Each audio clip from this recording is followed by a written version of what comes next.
How often should you water your lawn in Arizona? Regular watering keeps your Arizona lawn green and lush, but you might be wondering how to know when you're giving the grass too much of a good thing. There isn't a strict rule to follow when it comes to proper watering schedules. Instead, take a look at how the grass grows on your property. Get to know your lawn. Bermuda grass is common in Arizona landscapes. This type of grass does best with less frequent but deep watering that encourages root growth, usually watering it no more than every 3 days. Make sure that the sprinklers run long enough for the water to soak about 6 to 8 inches into the ground. If you have newly seeded grass, water often enough to keep the seeds moist until they sprout. After that, water every 2 to 3 days until the lawn is well established. If you overseed in the late fall to early winter, continue watering until the grass is fully grown in. After you water, walk around to check for areas that either don't get enough water or have pools forming. Then, adjust your sprinklers to accommodate these areas. In some cases, you may need to manually water areas of the lawn that the sprinklers can't reach. Know how to spot signs of stress. Underwatered lawns tend to be dry and don't spring back if you press on the grass. The blades of grass may also take on a lighter hue and look singed from the sun.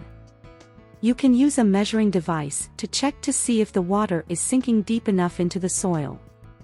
If the ground is dry several inches down, then you need to water more often. An overwatered lawn is just as detrimental to the grass.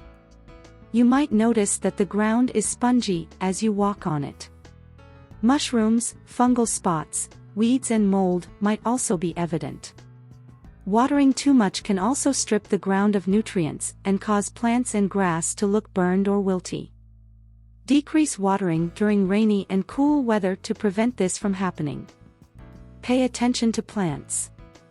Your watering schedule will also need to take into account the other plants that you have in your landscaping.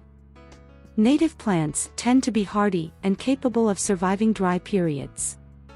Succulents are especially vulnerable to damage if you overwater them. Other plants, such as new citrus trees, might need to be watered more often. If necessary, adjust your sprinklers or manual watering practices to direct water to, or away from, other plants if their needs are different from those of the grass.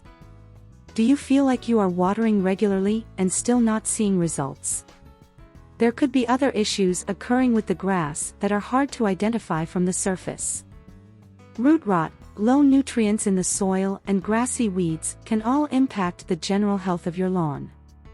If watering isn't fixing the problem, then have one of our professional technicians check out the situation to find the right solution to bring your lawn back to life.